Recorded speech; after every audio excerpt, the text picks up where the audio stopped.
Guys hello guys अस्सलाम वालेकुम। कैसे हैं आप सब? उम्मीद करता हूँ सब खैरियत से होंगे।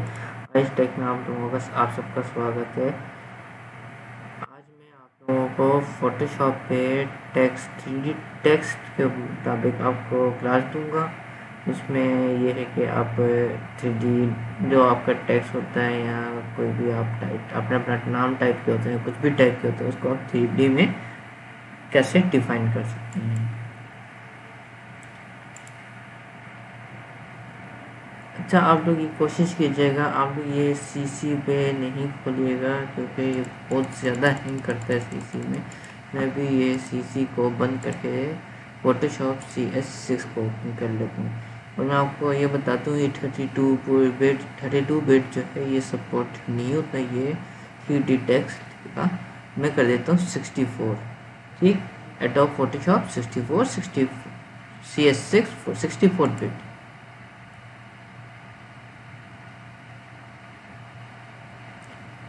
ये ओपन हो रहा है।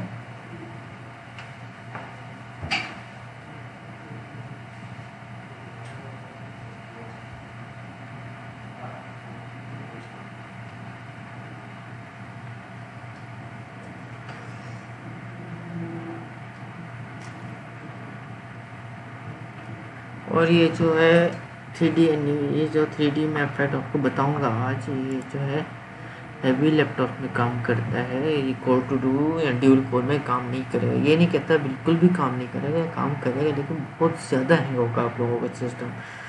और दूसरा ये है कि इसके बारे में मैं ये तो नहीं कहता कि किसी को भी नहीं पता होगा, लेकिन ये चीज़ जो है आज जो मैं आपको बताने चाह रहा हूँ वो बहुत ही कम लोगों को इस चीज़ की मालूमात होगी। ठीक, मैं एक आर्टबोर्ड क्रिएट कर देता हूँ, Ctrl+N दबा के 10x15 विथ और 10 हाइट मैं कर देता हूँ। ओके, ठीक, यहाँ पे मैं कर देता हूँ टेक्स्ट।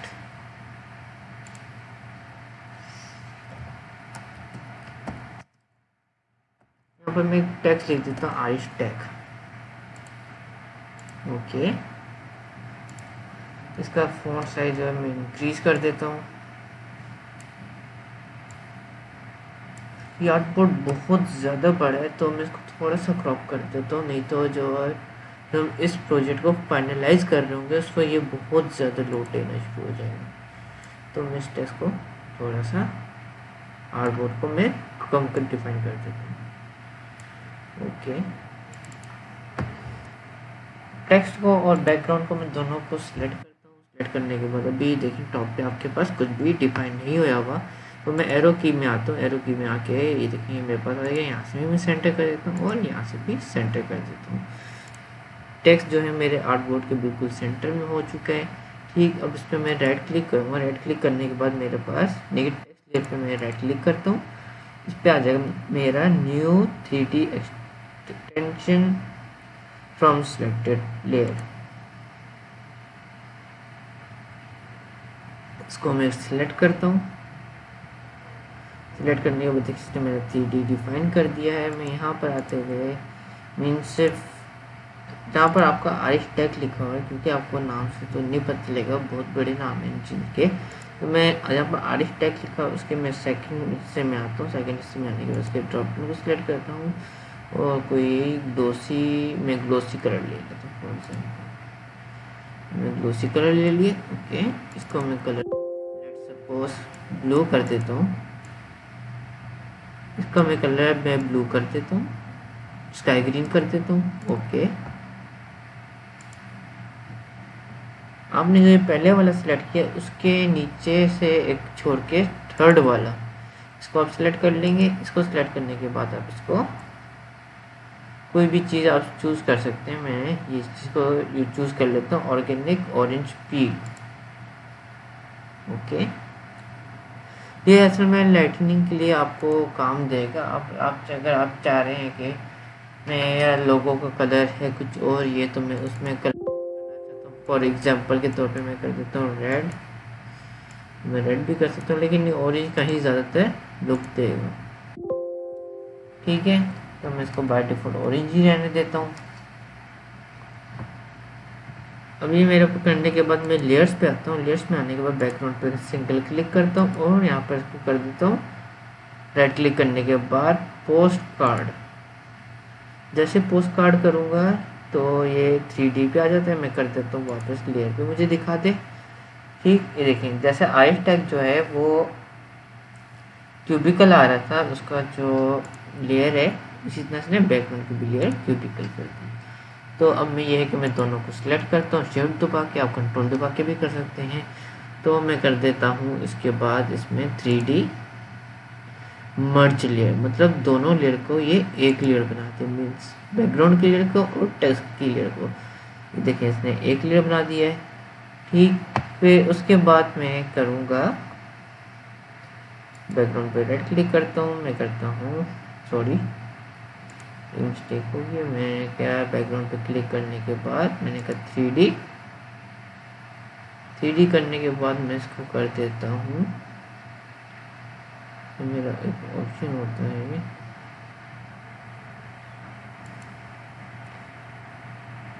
Raster 3D। ठीक है, इसने रास्टर 3D कर दिया। सॉरी मेरे से एक मिस्टेक हो गया, मैं थोड़ा सा एक स्टेप बैक चले जाता हूँ। कंट्रोल Z से ये हो जाएगा अनडू। ठीक, अब मैं आ जाता हूँ वापस 3D में। 3D में आने के बाद मैं कर देता हूँ, इसको कर दो आप रेंडर। जैसे ही मैं इसके रेंडर पे क्लिक करता हूँ तो ये रेंडरिंग शुरू हो जाएगी। उससे पहले मैं देख लेता हूँ कि इसमें अगर आप कोई खूबसूरती वगैरह लाना चाहते हैं, कोई और काम करना चाहते हैं तो आप वो भी कर सकते हैं। चलिए मैं रेंडर डायरेक्ट कर देता हूँ ताकि आपको शॉर्ट में बता दूँ। अगर ऐसा कुछ होगा तो मैं नेक्स्ट क्लास में आपको डिफाइन कर दूँगा। ये रेंडरिंग शुरू हो गई है। रेंडरिंग में ये है कि एटलीस्ट कम से कम जो है ये 5 से 10 मिनट ले लेता है। तो मैं उतनी देर तक इस वीडियो को पॉज कर देता हूँ। फिर ये है कि जब रेंडरिंग कंप्लीट हो जाएगी उसके बाद मैं आपको दिखाऊंगा रेंडरिंग के बाद ये डिस्प्ले पे कैसा आएगा। तो ये है कि अभी मैं इस वीडियो को पॉज कर रहा हूँ। ओके, मैं आपको उसमें एक चीज़ बता देता हूँ, वो ये है कि जैसे कि देखिए नीचे टाइम चल रहा है, टाइम रिमेनिंग 2 मिनट 10 सेकंड चल रहे हैं। 9 7 6 5 4 3 2 1 ये आपकी रेंडरिंग हो रही है। ठीक, अक्सर लोगों का शुरू में जो है ये टाइम लेता है, कभी कभार ये क्या है, लेकिन लोगों को ये लग रहा होता है जैसे कि उसकी रेंडरिंग नहीं हो रही, वो स्केप दबा के कैंसिल कर देता है। मैं इसको स्केप दबा के कैंसिल भी कैंसिल नहीं कर रहा था ना था। देखिए मेरा भी सही से रेंडर नहीं हुआ।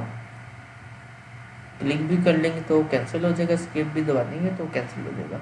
आफ्टर इफेक्ट्स सीसी में ये है कि अगर आप क्लिक करते हैं तो वो स्केप का बटन का कहेगा दोबारा को। ठीक, लेकिन ये है कि फोटोशॉप CS6 में जो है आप कहीं भी क्लिक कर देंगे तो वो कैंसिल हो जाएगा। तो मैं इसको री रेंडरिंग में लगा देता हूँ और वीडियो को पॉज कर देता हूँ। कंट्रोल Z करके पहले अंडू कर देता हूँ। मैं इसको रेंडरिंग पे अगेन लगा देता हूँ। मैं कर देता हूँ 3D रेंडर। देखिए यहाँ पर मेरी टाइमिंग ये काउंट करेगा भी।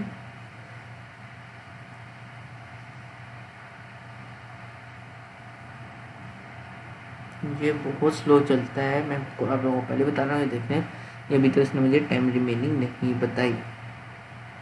तो आप लोग ये मत समझिएगा कि रेंडरिंग नहीं हो रही, यहाँ पर रेंडरिंग हो रही होती है, लेकिन ये आपको जो है थोड़े टाइम बाद बताना शुरू करते हैं। देखिए मेरे पास ये आज बताना इसने शुरू कर दिया।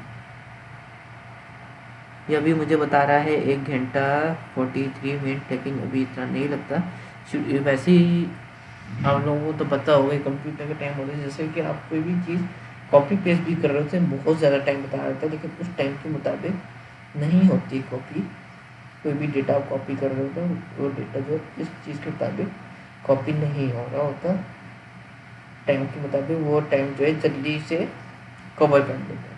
मैं यहाँ पर अपनी वीडियो को पॉज कर लेता हूँ। आफ्टर रेंडरिंग मैं आपको सारा बताऊंगा कि इसके आगे हमने क्या करना है। तो मैं अभी यहाँ पर अपनी वीडियो को पॉज कर देता हूँ। ओके, हमारा रेंडर हो चुका है। अब हम इसको करके बैकग्राउंड पे राइट क्लिक करेंगे। राइट क्लिक करने के बाद इसको 3D मतलब ये कि जो आपका 3D ये जो लेयर है, जो क्यूबिकल आ रहा है यहाँ पर, इसको हम रिमूव कर देते हैं। मैंने कहा रास्ट्राइज 3D, देखें इसने यहाँ पर इसको चीज़ को रिमूव कर दिया। अब ये सिर्फ एक लेयर है, ये 3D कुछ भी नहीं रहा। अब कोशिश करें आपने जो भी एडिटिंग करनी हो वो टेक्स्ट बनाने के बाद टेक्स्ट का फ़ॉन्ट का स्टाइल वगैरह, उसकी कलर स्कीम वगैरह नहीं, उसी वर्ड सोचने के आपने टेक्स्ट का कलर का तो आपका ये है कि बाद में चेंज हो सकता है, लेकिन जो है आपको ये डिफाइन करना होगा, आपको ये सोचना होगा कि आपको उसकी कलर स्कीम मीन्स टेक्स्ट का फ़ॉन्ट क्या रखना है। मैंने जो फ़ॉन्ट की यूज़ किया था वो था AE करके, इस तरह से कुछ नाम था, मैंने नाम भूल गया, मैं नाम इसका चेक कर लेता हूँ। AE डस्टाइन, ठीक। इस फ़ॉन्ट का जो है लिंक मैं आपको नीचे डिफाइन कर दूंगा, मतलब डिस्क्रिप्शन में आपको डिफाइन कर दूंगा इस फ़ॉन्ट का लिंक। तो ये है कि अब हम आगे चलते हैं, मैं करता हूँ ये क्रिएट न्यू फाइल और एडजस्टमेंट लेयर। इस पर मैं क्लिक करने के बाद मैं पहले कर दूंगा जिनसे हॉरिज़ॉन्टल,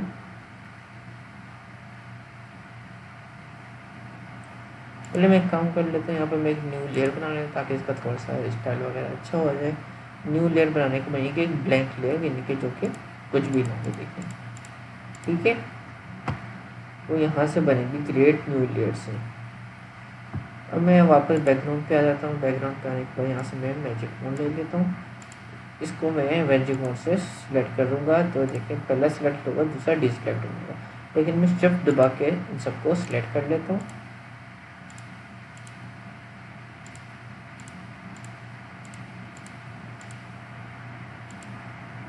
देखिए मैंने इसको सिलेक्ट कर लिया, ठीक। सिलेक्ट करने के बाद मैं ऊपर वाली लेयर पे आता हूँ, पहले मैं नीचे वाली लेयर पे ही रहता है, मैं कर देता हूँ फॉर एग्जांपल कर देता हूँ सिलेक्ट, सॉरी इसमें भी नहीं है, इसमें भी नहीं है। एक्चुअली मैं जो हूँ तकरीबन भूल जाता हूँ कि उसका ऑप्शन मुझे कहाँ से आता है। मीन्स ये है कि मैं थोड़ा थोड़ा उसमें छोड़ूंगा, आई थिंक एडिट पे हो गया वो।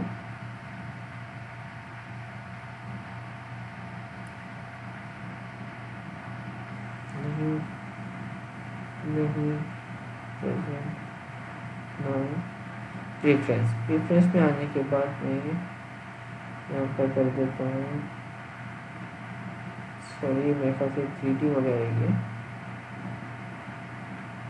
इसको मैं आपको भी बताता हूँ। इसमें पहले मैं एक काम करता हूँ, इसमें थोड़ा सा आपको मुश्किल लगेगा, मैं न्यू लेयर पे आ जाता हूँ। लेयर पे आने के बाद इसको एक कलर डिफाइन कर देता हूँ। फॉर एग्जांपल मैं ये कलर डिफाइन कर देता हूँ। आप बोल रहे होंगे अजीब सा कलर है, तो वो कलरिश नहीं है, लेकिन ये ओके हो जाएगा। इसको मैंने सिलेक्ट किया, सिलेक्ट करने के बाद सिलेक्ट में आता हूँ मैं, मॉडिफाई में आने के बाद इसमें होगा कॉन्ट्रैक्ट। कॉन्ट्रैक्ट पे जैसे ही आता हूँ यहाँ पर कहेगा आपको कितना करना है, मैं करता हूँ 4, ओके, ठीक।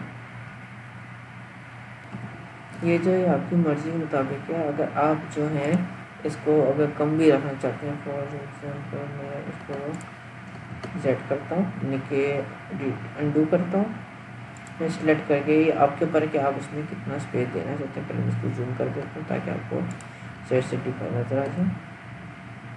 शिफ्ट दबा के मैं स्क्रॉल कर रहा हूँ माउस का, नहीं तो इसका मैग्नीफाइंग ग्लास जो है ये जूम करता है। मैग्नीफाइंग आप लेके जूम कर रहे हैं, जूम आउट करना है तो आप जो है अल्टर दबा के दोबारा क्लिक कर ALT का बटन होगा आपके कीबोर्ड में या लैपटॉप पे, वो दबा के आप क्लिक कर सकते हैं। आप अपनी मर्जी के मुताबिक दे सकते हैं। मैंने कहा मॉडिफाई कॉन्ट्रैक्ट करने के बाद 4 है, मैं 2 देना चाहता हूँ 2 दे सकता हूँ, 5 देना चाहूँ तो 5 दे सकता हूँ, ये मेरी मर्जी है। आप लोग भी जो है आप लोग भी अपनी मर्जी के मुताबिक इसमें दे सकते हैं। मैं 4 दे देता हूँ,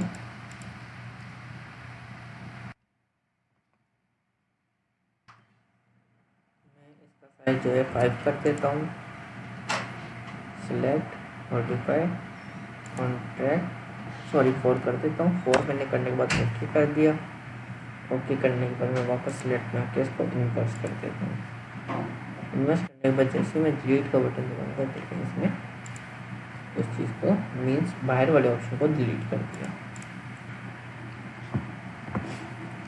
फिर उसके बाद मैं आ जाता हूँ, मैं इसको एक कलर डिफाइन कर देता हूँ। मैं इसको पहले जूम आउट कर देता हूँ, जूम आउट हो गया, मैंने कर लिया यहाँ पर करने के बाद मैं इसको कर देता हूँ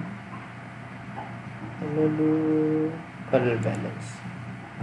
ठीक, इसके बाद मर्जी में कभी कोई भी कलर दे देता हूँ।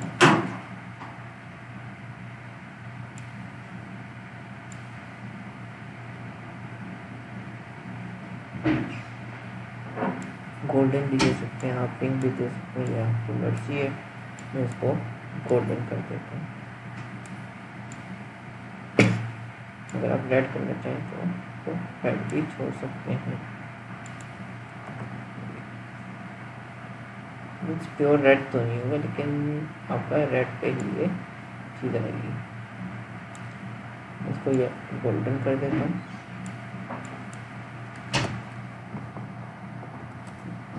ज़ीरो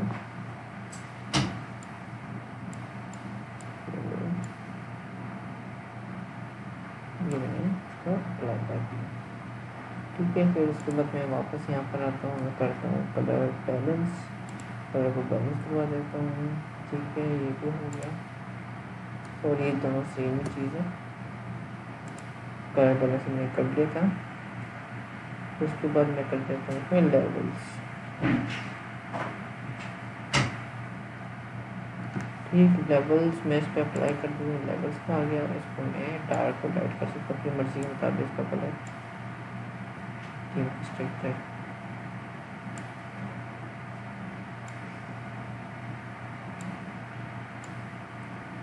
इसको ये रख लेता हूँ डिफाइन करके 7।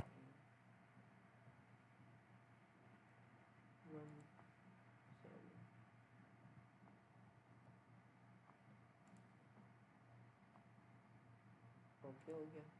अब इसके अलावा और भी अगर आप यहाँ से उसके एफर्ट्स देना चाहें वो आप दे सकते हैं। फॉर एग्जांपल मैं चैनल लिस्टर यूज़ कर सकता हूँ। इसमें जो है सीएम बाइक पे काम कर रहा होता है।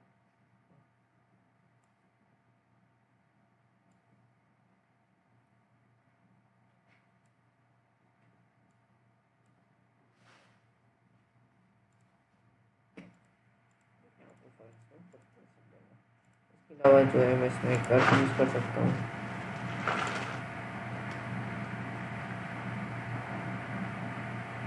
दे सकते हैं। फिर इसके अलावा मैं इसके साथ साथ जो है इसमें कुछ चीज़ें ऐसी हैं जो आप यूज़ करते हैं, कुछ चीज़ें जो है आपको थोड़ी सी मुश्किल क्रिएट करेंगी। अगर आपने इजी रखने तो आप ज़्यादा से ज़्यादा जो है वो कर्व को छोड़ दें। अगर आप कहते हैं कि मुझे थोड़ा सा मुश्किल हो रहा है चीज़ बनाने में, तो आप कर्व को छोड़ सकते हैं और उसके साथ साथ कलर बैलेंस या लेवल्स। ओके, ये आपका मैंने जो है 3D लुक जो है करना डिफाइन कर दिया है 3D। फिर इसके अलावा जो है काफ़ी सारी चीज़ें मैं आपको ये अभी एक टेक्स्ट टाइप मैंने आप लोगों को बताया है। ये टेक्स्ट टाइप जो है मैंने डिफाइन कर दिया आप लोगों को। ये नहीं है कि 3D टेक्स्ट की सिर्फ एक ही क्लास दे दूँगा, सिर्फ और भी क्लासेस दूँगा ढेर सारी। मैं आपको इसके एग्जांपल दे सकता हूँ।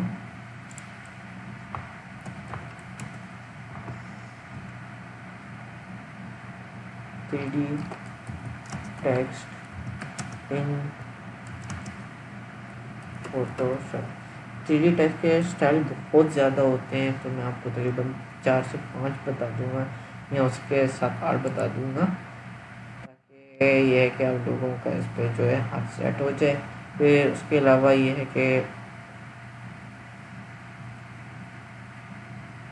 कि मैं आपको हर तरह के स्टाइल तो नहीं बता पाऊँगा, क्योंकि अगर मैं हर तरह के स्टाइल बताना शुरू कर दिया तो ये है कि मिलियंस और ट्रिलियंस ऑफ स्टाइल आते हैं 3D के। आप इसमें इमेज के ऊपर, गूगल इमेज के ऊपर भी देख सकते हैं। ठीक, मैं आपको इस तरह के इफेक्ट वगैरह बता दूंगा, शाइन के मुताबिक बता दूंगा, ग्लोसी बता दूंगा, फिर उसके बाद ये है कि ग्लिटर इफेक्ट्स बता दूँगा 3D के ऊपर। ये सारी चीज़ें मैं आपको तकरीबन ये है कि 3-4 क्लास में कंप्लीट डिफाइन कर दूँगा। फिर उसके बाद ये है कि आपका जो है फोटोशॉप, तो ये तो नहीं क्या फोटोशॉप कंप्लीट होगा, लेकिन ये है कि आपका 3D टेक्स्ट पे आपका हाथ भी बैठ जाएगा, आप अच्छे से काम भी कर सकेंगे और आप जो है अपनी मर्जी के मुताबिक काम भी वो चीज़ें बना भी सकेंगे। इस तरह से लोगो भी डिफ़ाइन किए जाते हैं काफ़ी सारे, मीन्स टेक्सचर बेस्ड जो लोगो होते हैं वो भी मैं आपको डिफ़ाइन कर देता हूँ आज। लोगो टेक्स्ट, ये देखिए अब ये जो है 2D यूज़ किया हुआ है, ये 3D यूज़ किया हुआ है, लेकिन ये उस तरह से हाई नहीं है। 3D जो है बेसिकली मैं आपको दिखाता हूँ किस तरह के होंगे। 3D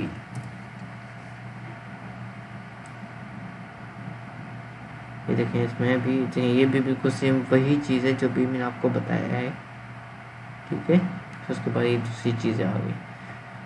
फिर ये है कि मैं आस्ते आस्ते करके आपको ये फोटोशॉप कंप्लीट बता दूंगा। तो ये है कि इसके मतलब अगर आप लोग जॉब भी करना चाहेंगे तो आप लोगों को अच्छी सी जॉब भी मिल जाएगी। अभी हम लोग अपनी क्लास यहीं पे ही ख़त्म करते हैं क्योंकि वीडियो मेरे ख्याल से बहुत लंबी बन गई होगी, तो इसके मुताबिक इसलिए हम अभी यहीं भी क्लास ख़त्म करते हैं। और दूसरा ये है कि अगर किसी ने मेरे चैनल को सब्सक्राइब नहीं किया वो सब्सक्राइब कर लें, लाइक कर लें। और अगर आप कोई ऐसी चीज़ गूगल में देखना चाहते हैं जो कि आप कहते हैं कि मैंने सीखनी है उस चीज़ के मुताबिक, कि अभी सिर्फ फोटोशॉप चल रहा है, तो प्लीज़ मैं आपसे रिक्वेस्ट होगी कि आप फोटोशॉप के मुताबिक ही अभी सवाल करें मुझसे। तो मैं वो अगर आप मुझसे उस चीज़ के मुताबिक सवाल करते हैं तो मैं आपको अगली क्लास में वही चीज़ बताऊंगा, उसी चीज़ के मुताबिक बताऊंगा, क्योंकि अभी फोटोशॉप का सेक्शन चल रहा है। फिर उसके बाद इलस्ट्रेटर का चलेगा, तो आप इलस्ट्रेटर के मुताबिक भी सवाल जवाब कर सकते हैं। HTML, PHP, हैकिंग वगैरह, तकरीबन ये कि हर तरह की चीज़ें मैं आप लोगों को उसमें डिफाइन करूँगा। Security, networking. फिर उसके बाद ये है कि आप अपने यूट्यूब की व्यूज़ कैसे बढ़ा सकते हैं, वॉच टाइम आवर कैसे बढ़ा सकते हैं, ये सारी चीज़ें मैं आपको इंशाल्लाह ताला बताऊँगा। और जिसने मेरा चैनल चारिश टेक सब्सक्राइब नहीं किया वो सब्सक्राइब कर लें, क्योंकि काफ़ी सारी जो हैं ऐसी वीडियोस भी होंगी जो कि आप लोग मिस नहीं शायद नहीं करना चाहें। तो ये है कि क्या बताओ आपके काम की भी हो तो इसकी नोटिफिकेशन आपको मिलती रहेगी। अक्सर लोग जो है सब्सक्राइब तो कर लेते हैं यूट्यूब पे, लेकिन ये है कि नोटिफिकेशन का जो बेल आइकन होता है उस पर गौर नहीं करते। अगर मैं आप लोगों को इस पर अपने ही यूट्यूब चैनल पे दिखाऊं,